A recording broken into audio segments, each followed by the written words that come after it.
Olá a todos, muito prazer. O meu nome é Silvia Vidal, eu sou médica infectologista do Serviço de Pneumologia e do Grupo de Transplante Pulmonar.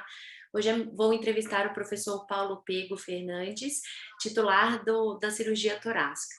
Professor, a gente sabe que a pandemia teve um impacto enorme em vários setores da economia, da saúde, mas principalmente na saúde, e eu queria perguntar para o senhor o impacto especificamente no transplante pulmonar, tendo em vista uma doença com acometimento pulmonar principalmente. Bom, obrigado, Silvia. É assim, na verdade, no transplante de pulmão, nos transplantes como um todo, o transplante de órgãos como um todo diminuiu bastante durante a pandemia. No início, porque nós não sabíamos como ter certeza se o doador tinha ou não Covid.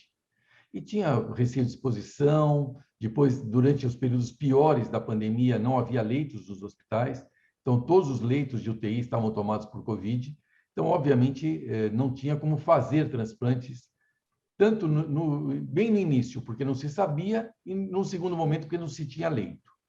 Então, teve impacto em bastante. No transplante de pulmão, especialmente, diminuiu em 37% o número de transplantes de pulmão durante essa pandemia. Então, foi um impacto muito relevante. E professor, o senhor podia comentar um pouco o grande desafio de transplante para pacientes com sequelas de Covid? Olha, a Covid, na verdade, nós temos um aprendizado em várias frentes, né? A primeira é o grau de lesão e quais órgãos seriam lesados. Então, o pulmão, como todos nós sabemos, é um órgão de choque, tanto a nível agudo como eventualmente a nível crônico. Já existem hoje vários relatos de casos de pacientes que sobreviveram à fase aguda e também estão com problemas mais graves ou menos graves, eventualmente até candidatos para transplante numa fase mais tardia.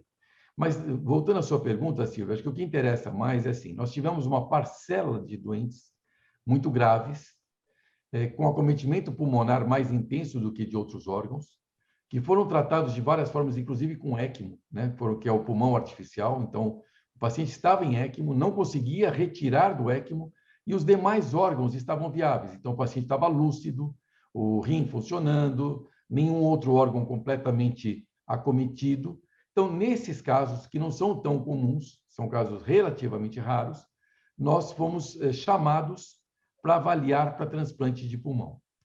Vários pacientes que nós fomos chamados a avaliar, nós não concordamos com a indicação, a maioria, na verdade.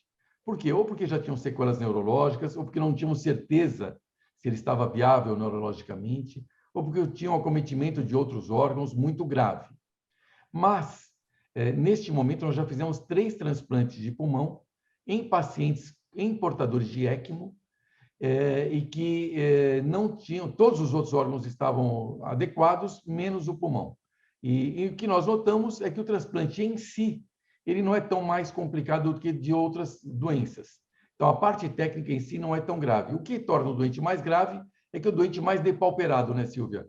É um doente que ficou muito tempo em UTI, muito tempo acamado, muito tempo em ECMO, então ele perdeu massa muscular e a recuperação desses doentes, às vezes, é mais complicada. Colonizados por alguns agentes mais multiresistentes no ambiente de UTI, né, professor? Sem dúvida nenhuma, essa recuperação é o que é mais difícil, né? E Isso aí mesmo. também vem um outro desafio, né, para o serviço, que é poder avaliar casos à distância, né? Como a tecnologia e como o serviço se preparou para isso, para poder é, é, compartilhar e ajudar outros serviços externos, que não só aqui no HC, no complexo HC.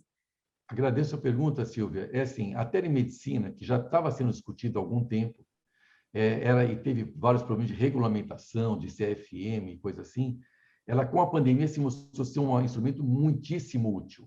Algumas vezes o doente não tem condição de deslocamento. Na época, os aviões ficaram durante um bom período suspensos, sem voos, então pessoas de outros estados não tinham como vir.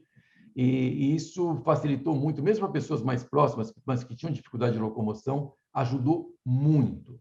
E nesses pacientes especificamente, são pacientes acamados em UTIs de vários estados, isso foi de grande valia.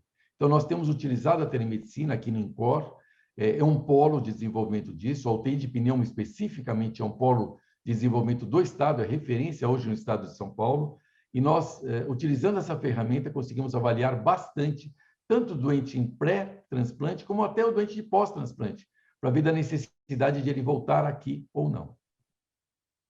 Perfeito, professor. Muito obrigada pelo seu tempo e pelas respostas. Eu que agradeço, Silvia. Muito obrigado.